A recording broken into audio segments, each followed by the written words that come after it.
আমি একটা call record বা অডিও ফুটেজ নিশ্চয়ই আপনারা শুনেছেন। এখন শেখ হাসিনার কোনো বক্তব্য প্রচার করা আসলে এটা আইনিভাবে এই মুহূর্তে কনফ্লিক্টেড। তো সেই কারণে আমি সরাসরি অডিও রেকর্ডটা প্রকাশ করলাম না, বা আপনারা ইতিমধ্যে সোশ্যাল মিডিয়াতে শুনে নিয়েছেন। ব্যাগ গোছানো শেষ, এখন পালানোর সময় এসে গেছে। কিন্তু শেষ গন্তব্য কোথায় আমরা কেউই জানি না। তাদের ব্যাপারটা কেমন হয়েছে যে খোকা ঘুমালো, পাড়া চোরালো, বর্গি এলো দেশে, বুলবুলিতে ধান খেয়েছে, খাজনা দিব কিসে। যারা উপদেষ্টা হয়েছে তাদের অনেককে বিশ্বাস করাটা আমাদের অবশ্যই ভুল হয়েছিল। যে বিশ্বাসটা করেছিলাম বা তাদেরকে আস্থা রাখতেছিলাম, সেই জায়গায় আসলে আমরা প্রতারিত হয়েছি। অনেক উপদেষ্টা তাদের নিজেদের আকের গুছিয়েছে। উপদেষ্টারা অনেকেই বিভিন্ন রাজনৈতিক দলের সাথে লিয়াজু করে ফেলেছে। তারা নিজেদের সেফ এক্সিটের কথা ভাবতেছে। সেফ এক্সিট একটি খুব দারুণ শব্দ আবিষ্কার করেছেন নাহিদ ইসলাম। হচ্ছে ডক্টর মোহাম্মদ ইউনুস। মোহাম্মদ ইউনুস বললে আমার অনেকে রেগে যান, তাই আমি ডক্টর মোহাম্মদ ইউনুস বলে সম্মানটুকু কিন্তু দিলাম ধর্মাচরণ মেনে। তো যাই হোক, ডক্টর ইউনুস তিনি বললেন শান্তির বাণীটা ছড়িয়ে তিনি বললেন এতদিন যা হয়েছে হয়েছে, এইবারেতে আমি একেবারে সোনার জাদুকাঠির সময় সব ঠিক করে দেবো। আসসালামু আলাইকুম রহমতুল্লাহ। প্রদর্শক, নতুন এক ভিডিওতে আপনাদের সকলকে স্বাগতম। প্রদর্শক, আপনারা ভিডিও শুরুতে ভিডিওর বিশেষ কয়েকটা অংশ এবং থাম্বনেল থেকে বুঝে গেছেন যে আসলে কতটা গুরুত্বপূর্ণ নিউজ হতে চলেছে। প্রদর্শক, এই জন্য বলবো আপনারা ভিডিওগুলো না টেনে সম্পূর্ণ দেখবেন, তাহলে আপনারা সম্পূর্ণ বিষয়ে বিস্তারিত জানতে পারবেন। চলুন আর কথা না বাড়িয়ে একটি লাইক দিয়ে আমরা সকল বিশ্লেষকের আলোচনাগুলো একে একে দেখে আসি। চলুন। কল রেকর্ড বা অডিও ফুটেজ নিশ্চয়ই আপনারা শুনেছেন। এখন শেখ হাসিনার কোনো বক্তব্য প্রচার করা আসলে এটা আইনিভাবে এই মুহূর্তে কনফ্লিক্টেড। তো সেই কারণে আমি সরাসরি অডিও রেকর্ডটা প্রকাশ করলাম না, বা আপনারা ইতিমধ্যে সোশ্যাল মিডিয়াতে শুনে নিয়েছেন যে অনেক উপদেষ্টারা বা জুলাই যোদ্ধারা শেখ হাসিনার কাছে ফোন দেন এবং তারা 5ই আগস্টের ঘটনার প্রেক্ষাপটের জন্য তার কাছে ক্ষমা চান, কারণ তারা ভয় পাচ্ছেন। ভয় সবাই পাচ্ছেন, এনসিপির মধ্যে যারা আছে, বা এই মেটিকুলাস ডিজাইন যেটা হয়েছে সেটা নিয়ে অনেকেই ভীত আছেন যে আওয়ামী লীগ যদি ফিরে আসে তাদের পরিণতি কি হবে। আর এই যে ভাবনাটার কারণটা কি, কারণ এই মুহূর্তে এনসিপি নামক রাজনৈতিক দলটার এই যে 12 রঙের কালার, 12 রঙের নেতার 12 টাইপের বক্তব্য, ইভেন রাজনৈতিক যেই ব্যর্থতা, দলটির যে মুখ থুবড়ে পড়ে যাওয়া, বা ধরেন এই দলটার একদম লিড পজিশনে যারা আছেন, সাবেক ছাত্রলীগ নেতা, পরবর্তী সময় ধরেন তারাই এখন এনসিপির অনেক বড় নেতা, তো মানুষের কাছে নানান ধরনের কনফ্লিক্ট আছে। অনেকে মনে করছেন যে আসলে এটা কি ভুল হয়ে গেল এই আন্দোলনে জড়িত হয়ে, কারণ আওয়ামী লীগ হয়তো এখন আপনি রাস্তায় একজন আওয়ামী লীগ নেতারা পাইলে পিটাচ্ছেন, মারতেছেন, কিন্তু এই দৃশ্যপটটা কিন্তু থাকবে না। আপনি জাস্ট গত 1 বছরের দৃশ্যপট দেখেন যেটা কতটুকু পরিবর্তন হয়ে গেছে। সামনে এটা আরো পরিবর্তন হবে।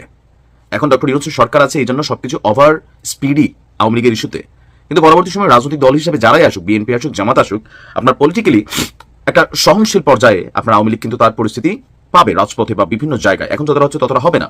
তো এই যে আপকামিং পরিস্থিতি, এই পরিস্থিতিতে এনসিপির যারা ফলোয়ার আছেন অথবা যারা রাজপথে ভূমিকা রাখছেন তাদের মধ্যে কিন্তু ভয় কাজ করছে। আবার যখন উপদেষ্টা সাবেক নাহিদ ইসলাম তিনি গণমাধ্যমে গত 2 থেকে 3 দিন যাবৎ টানা উপদেষ্টাদের বা সরকারকে কি ব্ল্যাকমেলিং করছেন নাকি চাপ দিচ্ছেন, এটাও বোঝা কষ্টকর। এই যে বেফাস কথাবার্তা। আবার এই নাহিদ ইসলামকে নিয়ে জামাতের একজন সিনিয়র নেতা ডাক্তার তাহির ভাইয়ের একটা বক্তব্য, অরিজিনাল কিনা জানি না, বাট যে নাহিদ ইসলামকে গ্রোমিং করছে জামাত।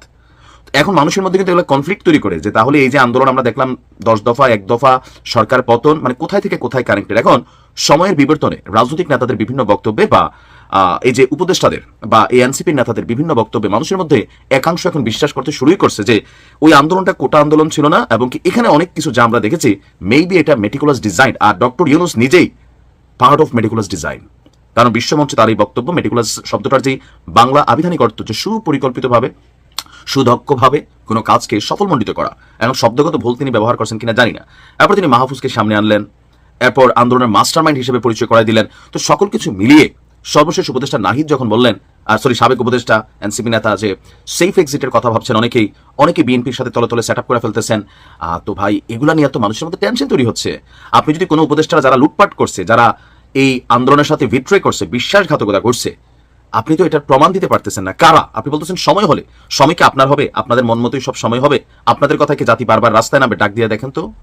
যতক্ষণ জামাত আপনাদেরকে ব্যাকআপ দিয়েছে, যে তাহের ভাইয়ের এই কথাটা আমার মনে হয় যে জামাত এটার কন্ট্রোলিং এ ছিল, তো যতক্ষণ জামাত আপনাদেরকে ব্যাকআপ দিয়েছে বা জামাতের ব্যাকআপ ছাড়া এনসিপি নামক দলটা একটা মার্কাই তারা ঠিকমতো আনতে পারেন, আপনি বুঝছেন। অনেক হুমকি ধামকি, হামসি তুমসি। আবার এই যে ধরেন এই দলটির মধ্যে একজন নেতা আছে নাসিরুদ্দিন পাটোয়ারি, তাকে তার নিজ এলাকায় অবাঞ্ছিত করা হয়েছে। অন্যান্য দল নিয়ে তার যে বক্তব্য বা এনসিপি নেতাদের অনেকেই যে ভাষা প্রয়োগ করেন, লাইক গুন্ডা পান্ডা, ফ্যাসিস্টের আওয়াজ, কিন্তু এটাই এখন তারা কি নিজেরা বোঝেন না? এটা হচ্ছে সমস্যা। আবার দেখেন গণ অধিকার পরিষদের সাথে যে একত্রীকরণ, সেখান থেকে আইসা মুহূর্তের মধ্যে নুরের দলকে আবার কিক মারা। নুরু গতকালকে বলছে যে এনসিপি থাকবে না, এনসিপি এদেশ থেকে হারাই যাবে।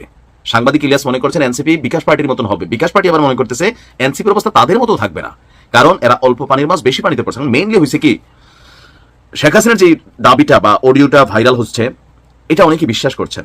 আমার কাছেও একটু একটু বিশ্বাস হচ্ছে যে আসলেই পরিস্থিতি যেভাবে পাল্টাতে শুরু করছে বা পাল্টাবে তো, কারণ এখানে সবাই তো ভাই দেশ ছেড়ে যাইতে পারবে না। হয়তো 2-4 জন উপদেষ্টা যাদের ধরেন ডুয়াল সিটিজেন আছে অথবা অনেক টাকা পয়সা কামাইছে, কিন্তু এই সংখ্যাটা কতজন? এটা নিশ্চয় আমরা ধরলাম সর্বোচ্চ 200-100 পোলাপাইন কোটি কোটি টাকা কামাইছে। তো বাকি যারা রাজপথে নামছে এখন ওই যে কুত্তারে কেক খাওয়ায় আবেগে আবেগে কিছু আপনি দেখবেন এই ধরনের অ্যাক্টিভিটিস, তো এরা আসলে কোথায় যাবে? তো এদের মধ্যে অনেকেই পরিস্থিতি বুঝতে পারতেছে মেবি, বা ভয় পাচ্ছে। শেখ হাসিনা ভয়ের জিনিসই, আর যেই ভাষায় শেখ হাসিনা তিনি ডিল করেন যে একদম পই পই করে হিসাব নেবেন সবকিছুই, তো স্বাভাবিকভাবে এই ঘটনাতে যারা জড়াই গেছে সেই ভাষাটাতে শেখ হাসিনা বলছিলেন যে আমার কাছে অনেকে ফোন করে ক্ষমা চায়। তো ক্ষমার ব্যাপার কি? তারা তো আমার নাতির বয়সী, তাদেরকে ভুলভাল বুঝাইয়া ওই সময় মাঠটা গরম করে সরকার পতনের আন্দোলন ছিল, যেটা আওয়ামী লীগ প্রথম থেকে বলে আসতেছিল। আর পরবর্তী সময় সাধারণ ছাত্রছাত্রী বা অনেকেই এটাতে জড়াই গেছে, আর এরকম কিছু যে ঘটবে ভাবে নাই। আর ঘটার পরেও গত 1 বছর ডক্টর ইউনূসের এই সরকারের মাধ্যমে মানুষ যেগুলো চাইছে, লুটপাট চাঁদাবাজি বন্ধ হোক, সিস্টেম চালু হোক, একটা পরিচ্ছন্ন বাংলাদেশ হোক, অথবা ক্ষমতার ভারসাম্য থাকুক, বৈষম্য না হোক, আসলে কি এগুলো বন্ধ হয়েছে? কতটুকু হয়েছে? এটার বিচার কিন্তু বা এটার ক্যালকুলেশন মানুষ করার শুরু করে দিয়েছে। এখন বাংলাদেশে যদি আমার কাছে মনে হয় যে ধরেন কি বলা হচ্ছে, পৃথিবীর সবচেয়ে ভালো মানুষটা আইনও বসাই দেওয়া হয়, জাতি হিসেবে আমরা নিজেরাই লুটপাটকারী। আপনি মনে করতেছেন যে একজন এমপি, একজন উপদেষ্টা, একজন মন্ত্রী তিনি লুটপাট করেন, কিন্তু রাস্তার পাশে একটা ট্রাক যদি অ্যাক্সিডেন্ট করে সেই ট্রাকে থাকা চাল ডাল তেল এই বাঙালি জাতির লুটপাট করতে ভাই আপনি 1 বস্তা চাইলে লোভ সামলাতে পারেন না, 1 লিটার তেলের লোভ সামলাতে পারেন না, রাস্তা থেকে কাঁচায় কাঁচা লয়ে যান গা। তা আপনি মনে করেন যে না ভাই আমার কি বলা হয়েছে নেতা যিনি তিনি খুব পরিচ্ছন্ন মানুষ হইতে হবে। আসলে কি হয়? একজন চেয়ারম্যান গম খাবে না তো খাবে কি? চাল খাবে না তো খাবে কি? চেয়ারম্যানটা মাগনা ভোট দেন, নির্বাচন আসলে কয়জন দেন মাগনা? কিছু মানুষ দেন, কিন্তু অধিকাংশ মানুষ ধান্দাবাজি করে। সো এখানে আমার মনে হয় না যে যারা ভাবছিলেন শেখ হাসিনা পরিবর্তে ডক্টর ইউনূস আসলে বাংলাদেশ পরিবর্তন হয়ে গেছে, পরিবর্তন হবে, এখন লোভের ঊর্ধ্বে কেউই না। এই উপদেষ্টারা সবাই অ্যাডভান্টেজ নিচ্ছে।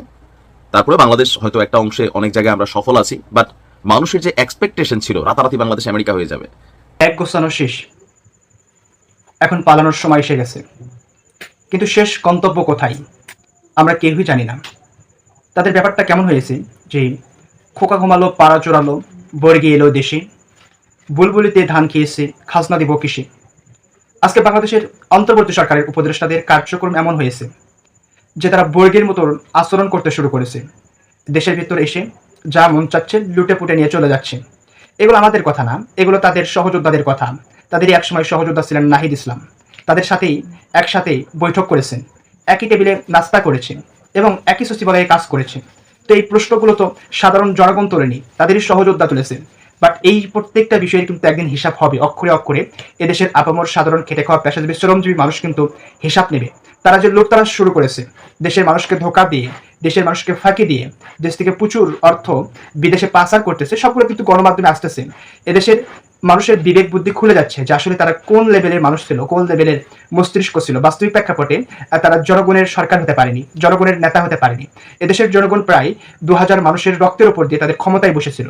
আজকে তাদের কার্যক্রমটা দেখেন, শেখ হাসিনার চাইতে ভয়াবহ কার্যক্রম তারা চালানো শুরু করেছে।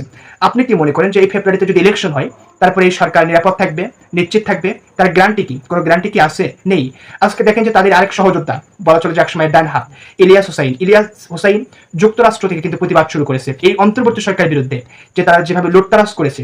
আজকে আপনি বাজারে যান, গিয়ে দেখবেন যে বাগুন 100 টাকা কেজি, পটল 70 টাকা কেজি, করলা 80 টাকা কেজি। এই যে জিনিসপাতির এত দাম, যারা দিন এনে দিন খায় সাধারণ মানুষ, তাদের অবস্থা কি একবার চিন্তা করে দেখেছেন? বাজার তো সরকারের হাতে নিয়ন্ত্রণের বাইরে। শুধু কি বাজারই সরকারের বাইরে? এসব অনেক কিছু, সবকিছু সরকারের বাইরে চলে গেছে। তাহলে এই বিষয়গুলো কেন ঘটতেছে? যে সরকারের অনিয়ন্ত্রিকভাবে তারা দেশ চালানোর চেষ্টা করছে এবং জনগণকে এক ধরনের ধোঁকা দেওয়ার চেষ্টা করছে। এই বিষয়গুলো কিন্তু আমরা গত 15 মাসে দেখে আসছি, আমরা বারবার প্রতিবাদ করে আসছি, কিন্তু এদেশের মানুষ সুশীল সমাজ বিশ্বাস করেনি যে অন্তর্বর্তী সরকার দুর্নীতি করবে। এটা তোমার কাছ থেকে আমাদের শুনতে হবে, কিন্তু বাস্তবিক প্রেক্ষাপটে তো তাই হচ্ছে। এখনই দেখেন যে সরকার ফেব্রুয়ারিতে যদি নির্বাচন দিয়ে চলে যায়, আপনি কি মনে করেন যে তারা স্বাভাবিক জীবনযাপন করতে পারে? অন্তত আমি বিশ্বাস করি না যে তারা স্বাভাবিক জীবনযাপন করে। বেশ কিছুদিন আগে একজন সাংবাদিক, আনিস আলমগীর নামে একজন সাংবাদিক, তিনি গণমাধ্যমে এক টক শোতে বলেছেন যে 5ই আগস্টের যেমন পরিবর্তনের পর এদেশের রাজনীতি প্রেক্ষাপট পরিবর্তন হয়েছে, ডক্টর ইউনূস সেখানে সাই দিয়েছে।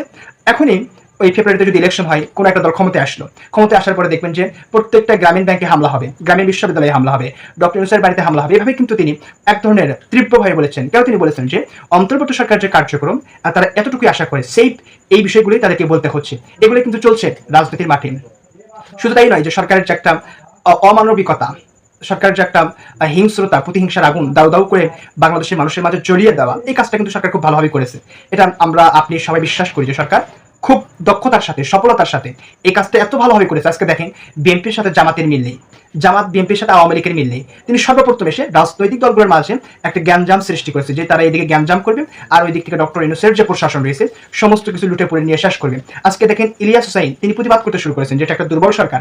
এই সরকার আপনার বলা চলে যে ওই দুর্নীতি করতে শুরু করেছে। স্বয়ং ডক্টর ইউনূসের নামেও অভিযোগ আছে যে তিনিও নাকি দুর্নীতির সাথে যুক্ত হয়ে গেছেন। এমনকি তার যে যমুনা অফিস, তার অফিস যমুনাতেও প্রচুর দুর্নীতির অভিযোগ, দুর্নীতিতে সরাসরি হয়ে যাচ্ছে। এই বিষয়গুলো কিন্তু ডক্টর ইউনূসের নামে আসতেছে। আর তিনি একদিকে আপনার হচ্ছে বিভিন্ন টেলিভিশনের বা বিভিন্ন গণমাধ্যমের মুখ চেপে ধরার চেষ্টা করছেন, এবং আরেক হাত দিয়ে কিন্তু তিনি অর্থ সম্পদ লুণ্ঠন করার চেষ্টা করছেন। এই অভিযোগগুলো কিন্তু তারই সহযোগীরাই কিন্তু করছেন।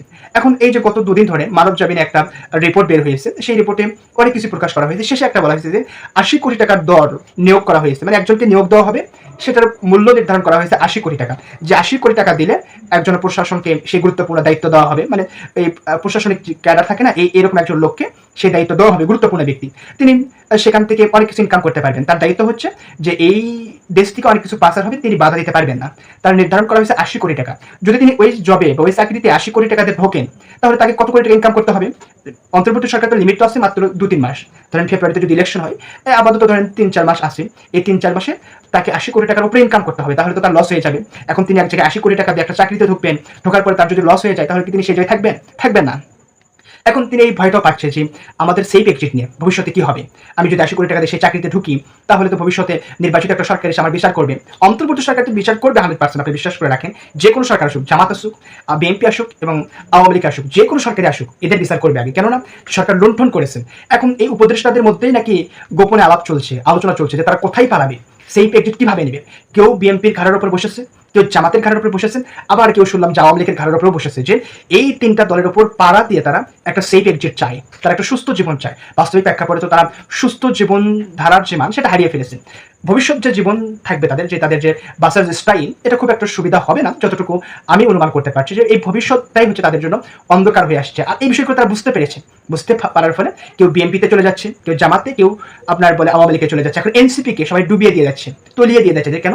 যে এনসিপি আগামীতে সরকার গঠন করার কোনো চান্স নেই, বিরোধী দলে যাওয়ার কোনো চান্স নেই, 2-1টা আসন পাওয়ার কোনো চান্স নেই। ফলে এনসিপিকে তোমরা ডুবিয়ে দাও, এনসিপির চা হয় হোক, ওদের চিন্তা ওদের, আমাদের চিন্তা আমাদের, এইরকম একটা অবস্থা করে দিয়ে এনসিপিকে ডুবিয়ে ফেলার চেষ্টা করা হচ্ছে। এখন এই অবস্থা থেকে এনসিপি বের হতে চাইছে যে তারা কি ভুল করলো। তারা একটা রাজনৈতিক দল গঠন করেছে, আর সেটা রাজনৈতিক দল হবে না, রাজনৈতিক দোকান হবে, সেই বিষয়টা নিয়েও জনগণের মাঝে প্রশ্ন রয়েছে। আমি তো মনে করি যে ওটা রাজনৈতিক দল না, ওটা রাজনৈতিক দোকান। কেমন করে? ওই দোকানে আলু, বাগুন, পটল, খাট সবকিছু পাওয়া যাচ্ছে। তো আপনি সেটা কি রাজনৈতিক দল কিভাবে মনে করবেন? জাস্ট এটা একটা রাজনৈতিক দোকান।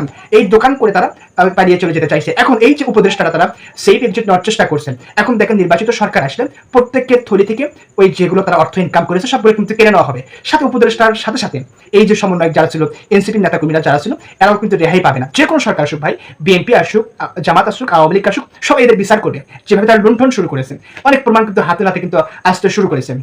এই যে ধরেন আপনার এই আসিফ মাহমুদের কথাই বলেন, তার বিএনপির সাথে যে ফাইটিং রোল, বিএনপি যদি ক্ষমতায় আসে আসিফ মাহমুদকে কি ছাড়বে না, নাহিদ ইসলামকে ছাড়বে না। কেননা বিএনপির ক্ষমতায় যাওয়ার সবচেয়ে বাধা এরাই হয়ে দাঁড়িয়েছে। তো সেম কথা, যদি জামাত ক্ষমতায় আসে, তারা কিন্তু ওই আপনার কি বলে ওনার নাম মাহফুজ আলম, ওনাকে কি ছাড়বে না তো। কেননা মাহফুজ আলম তো আপনার ওই জামাত বিরোধী কার্যক্রম সবকিছু চালিয়ে যাচ্ছে। শুধু তাই নয়, এই যে উপদেষ্টারা যারা রয়েছে, আবার যদি আওয়ামী লীগ ফিরে আসে, এনসিপি নেতাকর্মীরা যারা আছে, আবার যদি আওয়ামী লীগ ফিরে আসে, সবার অবস্থা কিন্তু হালুয়া টাইট হয়ে যায় ভাই। এই বিষয়গুলো নিয়েই তারা কিন্তু এখন ব্যাগ গোছানোর চেষ্টা করছে, যে কোথায় পালিয়ে যাবো, আমাদের শেষ গন্তব্য কোথায় হবে। এই চিন্তা ভাবনায় তাদের কিন্তু বিভোর হয়ে গেছে যে তারা কি করলো এই দেশের ভিতরে। এই বিষয়গুলো নিয়ে কিন্তু তারা আলোচনার প্রাণ কেন্দ্রে উঠেছে। সকল বাংলাদেশের জনগণ এখন বুঝতে শুরু করেছে। এখন এই যে অন্তর্বর্তী সরকারকে জনগণ 5 বছর ক্ষমতায় রাখতে চাইছিল, এই যে ঈদের নামাজের সময়, কিন্তু এখন দেখেন যে 5টা জনগণ তাদের কথা বলছে না, পক্ষে বলছে না। যে তারা বলছেন নির্বাচিত সরকার আসুক, জামাত আসুক, বিএনপি আসুক, আওয়ামী লীগ আসুক, যাই আসুক না কেন ভাই, তারা জনগণের ম্যান্ডেট নিয়ে ক্ষমতায় আসে, তবু আসুক। কিন্তু এই অকর্মা দুর্নীতিবাজ উপদেষ্টাদেরকে দিয়ে আর দেশ চলবে না। সুতরাং তারা দেশের ভিতর যা করছে যা কুস্তিয়ামত করেছে, কার্যক্রম চালিয়েছে, এগুলো সাধারণ খেটে খাওয়া পেশাজীবী মানুষ কখনোই নিতে পারছে না, এবং তারা রাজনৈতিক দলের চাইতে ভয়াবহ আচরণ করেছে। এই আচরণগুলোকে এদেশের সাধারণ খেটে খাওয়া মানুষ মনে রাখছে, রেকর্ড করে রাখছে ভাই। আপনি দেখবেন যে এদের পরিণামটা কেমন বিপর্যয় হয়, বিধ্বস্ত হয়। এখন তারা টেনশন আছে যে কোথায় পালিয়ে যাবো, ব্যাগট্যাগ নাকি গোছানো শেষ, অনেকে বিদেশে সেটেল হয়ে যাবে, সেফ এক্সিট চাচ্ছে, সেফ এক্সিট নিয়ে চিন্তা ভাবনা করছে যে সেফ এক্সিট নিয়ে কোনো একটা দেশে গিয়ে বসবাস করা যায় কিনা, এরকম আলোচনা কিন্তু তাদের মধ্যেই আছে। এই কথাগুলো আমাদের কথা না, এগুলো তাদেরই সহযোগিতাদের কথা। যারা উপদেষ্টা হয়েছে তাদের অনেককে বিশ্বাস করাটা আমাদের অবশ্যই ভুল হয়েছিল। যে বিশ্বাসটা করেছিলাম বা তাদেরকে আস্থা রাখতেছিলাম সেই জায়গায় আসলে আমরা প্রতারিত হয়েছি। অনেক উপদেষ্টা তাদের নিজেদের আখের গুছিয়েছে। উপদেষ্টারা অনেকেই হচ্ছে বিভিন্ন রাজনৈতিক দলের সাথে লিয়াজু করে ফেলেছে, তারা নিজেদের সেফ এক্সিটের কথা ভাবতেছে। সেফ এক্সিট একটি খুব দারুণ শব্দ আবিষ্কার করেছেন নাহিদ ইসলাম। উপদেষ্টা ছিলেন, এখন কিংস পার্টির সবচেয়ে বড় নেতা এবং বাংলাদেশকে চালাচ্ছেন তারা এখন সেফ এক্সিট চাইছেন, সেফ এক্সিটের ভয় দেখাচ্ছেন। কেন বলুন তো? চলুন দেখে আসি কেন এই সেফ এক্সিটের ভয় দেখালেন নাহিদ ইসলাম।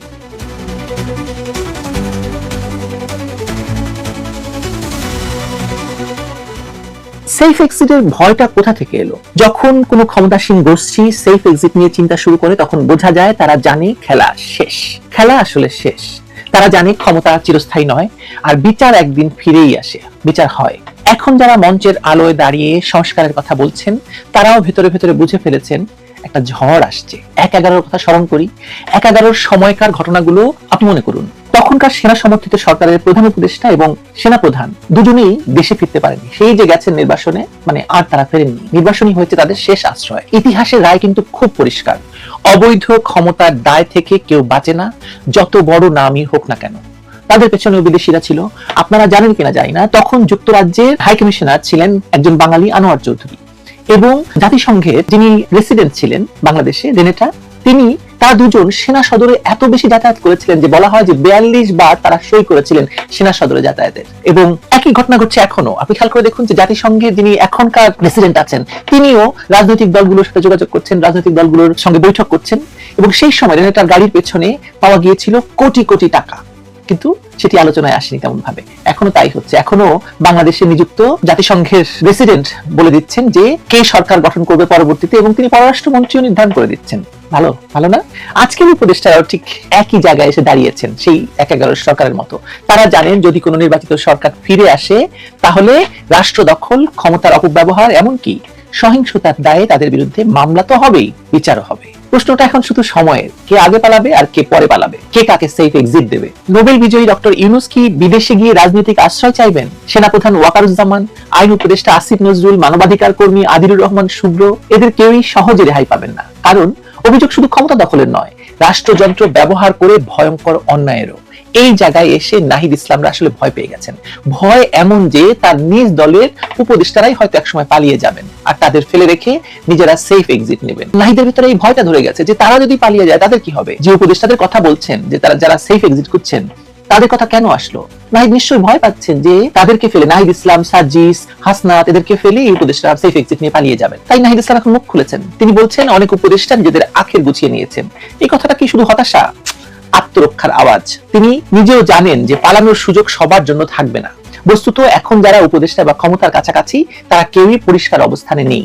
সরকারি কর্মকর্তারা পদ ছাড়াই পদোন্নতি নিয়েছেন, অবসর থেকে নিয়ে এসে তাদেরকে পুরস্কৃত করা হয়েছে, তাদের বেতন বাড়ানো হয়েছে, ভাতা বাড়ানো হয়েছে। আপনি চিন্তা করে দেখুন যে যুক্তরাষ্ট্রে প্রেস মিনিস্টার নিয়োজিত হয়েছেন যার র্যাঙ্ক অ্যাম্বাসেডর এবং হাই কমিশনারের চেয়েও বড়, এবং আরেক সাংবাদিককে মেক্সিকোতে নিয়োগ দেওয়া হয়েছে সিনিয়র সচিব পদমর্যাদা দিয়ে। প্রোপাগান্ডা সচিব, তার পদমর্যাদা হচ্ছে সিনিয়র সচিবের। বলুন তো আপনি, মানে প্রেস মিনিস্টারের প্রেস সচিবের পদমর্যাদা সিনিয়র সচিবের উপরে। এখন আবার তাদের বেতন বাড়ানোর উদ্যোগ চলছে, মানে সরকারি কর্মকর্তাদের। ছোট্ট আরেকটি উদাহরণ দিই, পরিবহন ব্যবসায়ীরা যাদের গাড়ি 20 বছরের পুরনো, তারাও রাস্তায় দিব্যি চলছে, এ নিয়ে কারো কোনো মাথা ব্যথা নেই। অথচ এটি নিয়ে একসময় বিরাট গ্যাঞ্জাম হয়েছিল বাংলাদেশে, বিরাট আন্দোলন হয়েছিল। রিকন্ডিশন গাড়ি আমদানির সীমা 5 বছর থেকে বাড়িয়ে 12 বছর করা হয়েছে। আপনি জানেন তো এটা না? বুঝছেন এখন পুরনো গাড়িতে ঢাকা বাংলাদেশ 6 লাখ হয়ে যাবে, আর বাংলাদেশে যে সড়ক দুর্ঘটনায় মৃত্যু তা তো আসলে মানে বাড়ছে বই কমছে না, তারা দিন দিন বেড়েই চলেছে। এসব গাড়ি কেনার জন্য মালিকদের স্বল্প সুদে ঋণ দেওয়ার প্রস্তুতি চলছে। ঋণ খেলাপিদের কথা চিন্তা করুন, একই গল্প। মাত্র 2% ডাউন পেমেন্ট দিয়ে তারা ঋণ পুনঃতফসিল করছে, 2 বছরের গ্রেস পিরিয়ড সহ আর 10 বছর সময় পাচ্ছে। এই সব ব্যবস্থা যেভাবে নেওয়া হচ্ছে তাতে বোঝা যায় সংস্কারের নামে চলছে এক ধরনের লুটপাট, যেখানে সবাই নিজেরটা নিশ্চিত করতে ব্যস্ত। এই অবস্থায় যেখানে সবাই নিজেরটা নিশ্চিত করতে ব্যস্ত, এই অভিযোগ তো শেখ হাসিনা সরকারের বিরুদ্ধেও ছিল। আমরা সেই অভিযোগ করে আসছি বহুদিন ধরে। তাহলে তারা সংস্কারটা কি করছে আমাকে সেটা বলুন। এই অবস্থায় নাহিদ ইসলাম ক্ষোভ ঝেড়েছেন, এবং তার ক্ষোভ হয়তো অকারণ নয়। তিনি হয়তো দেখেছেন যারা এক সময় একসঙ্গে রাষ্ট্র সংস্কারের স্বপ্ন দেখিয়েছিলেন বা দেখছিলেন, তারা এখন রাষ্ট্রকেই নিজেদের স্বার্থের জন্য বিকিয়ে দিচ্ছেন। হাস্যকর। কেউ বিদেশে সম্পত্তি বানাচ্ছেন, কেউ ব্যাংকিং নীতিমালায় সুবিধা নিচ্ছেন, কেউ আবার আইনি দায় থেকে বাঁচতে গোপন চুক্তি খুঁজছেন। কিন্তু এই সুবিধা রাজনীতিতে একটা ভয়ঙ্কর দিক আছে, জবাবদিহিতা নেই, যা গত সরকারের ছিল। অন্তর্বর্তী সরকারের মেয়াদ কতদিন আমরা কেউ জানি না। সংসদ নেই, নির্বাচন নেই, জনগণের ম্যান্ডেট নেই, ফলে কেউ কিছু বলারও নেই। যারা প্রশ্ন তোলে তাদের বিরুদ্ধে মামলা হয়, ভয় দেখানো হয় বা চুপ করিয়ে দেওয়া হয়। এই শূন্যতার মধ্যে দেশটা এখন এক অদ্ভুত জায়গায় এসে দাঁড়িয়েছে। কোনো রাজনৈতিক নেতৃত্ব নেই, গণতান্ত্রিক দলগুলো অসংগঠিত, আর প্রশাসন পুরোপুরি নির্ভর করছে উপদেষ্টাদের নির্দেশে। ফলে নীতি নয়, ব্যক্তি এখন নীতি নির্ধারণ করছে। আর যখন রাষ্ট্র ব্যক্তি নির্ভর হয়ে যায়, তখন পতনটা আসলে সময়ের ব্যাপার মাত্র। তাই আপনারা বলতেই পারেন নাহিদ ইসলামের সেফ এক্সিট আতঙ্ক শুধু উপদেষ্টাদের জন্য নয়, পুরো সরকারের অস্থিরতার, এই পুরো রাষ্ট্রের বা রাষ্ট্র ব্যবস্থার অস্থিরতার, অস্থির মানসিকতার প্রতিফলন। তারা সবাই জানে কিছু একটা ঘটতে যাচ্ছে। অনেকে তো অক্টোবরকে মনে করছেন যে এই অক্টোবরেই কিছু একটা ঘটে যাবে, একটা কিছু যে ঘটবে তার প্রতিফলনই নাহিদ ইসলামী বলে দিচ্ছেন। তারা সবাই জানে যে কিছু একটা ঘটতে যাচ্ছে, হয়তো আন্তর্জাতিক চাপ, হয়তো অভ্যন্তরীণ বিদ্রোহ, হয়তো নতুন কোন রাজনৈতিক সমীকরণ। কিন্তু তারা নিশ্চিত এভাবে বেশি দিন টিকে থাকা যাবে না। 1 বছরের বেশি হয়ে গেছে, ফলে মানুষ আর এখন এই হানিমুন পিরিয়ড আর কেউ দিতে চাচ্ছে না, এখন গ্রেস পিরিয়ডে চলছে। আর এখানেই নাহিদ ইসলামের ভয়টা সবচেয়ে বাস্তব হয়ে দাঁড়িয়েছে। তিনি জানেন যারা টাকার গন্ধ পেয়েছে তারা প্রথমেই পালাবে, কিন্তু যারা মাঠে ছিল, যাদের হাতে সহিংসতা ঘটেছে, তাদেরকে কেউ নেবে না। আন্তর্জাতিক ভাবে যাদের বিরুদ্ধে মানবাধিকার লঙ্ঘনের রেকর্ড থাকবে, তাদের রাজনৈতিক আশ্রয় দেবে কোন দেশ বলুন? পুলিশ হত্যাকারীদের কেন আশ্রয় দেবে? ইউরোপ বা আমেরিকা তো দূরের কথা, এশিয়ার দেশগুলো এমন লোকদের ঠাঁই দেয় না। তাদের হাতে 3000 পুলিশ সদস্যকে হত্যার রক্ত লেগে আছে, নির্যাতন, অমানবিক আচরণের দাগ লেগে আছে। নাহিদ ইসলাম নিজেও জানেন বা নিজেরাও জানেন এই অপরাধের বোঝা নিয়ে কেউ নিরাপদ থাকবে না। তাই তিনি এখন আতঙ্কে, হয়তো কিছুটা ক্ষোভেও এরকম সেফ এক্সিটের কথা বলছেন। কারণ তিনি ভাবছেন যদি এই উপদেষ্টারা একদিন রাতারাতি উধাও হয়ে যায়, তাহলে যারা মাঠে ছিল তাদের কি হবে? একটা রাষ্ট্রের শাসন কাঠামো এতটা দুর্বল হলে, নড়বড়ে হলে ফলাফল যে ভালো হয় না, তার প্রমাণ আপনারা 1 বছরে পেয়েছেন। ইতিহাসও বলে যে এমন শূন্যতা তৈরি হলে পুরনো শক্তিরা ফিরে আসে, সেনাবাহিনী আবার প্রভাব বাড়ায়, বিদেশি স্বার্থান্বেষী গোষ্ঠী আবার মাঠে নামে। তখন নাহিদ ইসলামরা শুধু দর্শক হয়ে থাকেন, তাদের কোনো ভূমিকা থাকে না। 1/11 এটা হচ্ছে একদম ক্লাসিক এক্সাম্পল, ক্লাসিক উদাহরণ।